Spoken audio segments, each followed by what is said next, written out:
నిజంగా ఇప్పుడు నాకు అర్థమైంది దేవుడు ఎంత గొప్పవాడో. ఆయన మాట్లాడే దేవుడు. ఆమేన్.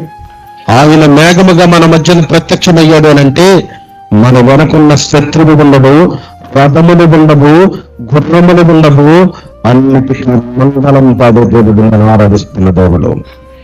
శక్తి వంచన లేకుండా బలమైన కార్యములు చేసే దేవుడు మనం ఆరాధిస్తున్న దేవుడు. సముద్రములు కూడా వదులుకోగలిగిన దేవుడు మనం ఆరాధిస్తున్నాడు. 20 లక్షల మందికి ముందుగా సాగిపోయేది ఎవరండి? ఆయనేగా.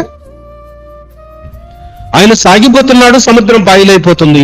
ఆయన సాగిపోతున్నాడు, వారికి వెలుగు ప్రకాశిస్తుంది. ఆయన ఎక్కడుంటే అక్కడ వెలుగు. ఆ మేఘము ఎక్కడ ఉంటే అక్కడ, చెప్పట్లా మీరు, వెలుగు.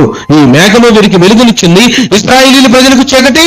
అంటే ఆయన మీద ఆనుకున్న వారికి వెలుగునివ్వటానికి ఈ లోకములోనికి దేవుడు యేసు వారు ఒక యేసు క్రీస్తుగా మరియ తల్లి గర్భమున ఒక షైనింగ్ క్లౌడ్ గా మన పక్షాన్ని ఉద్భవించాడు.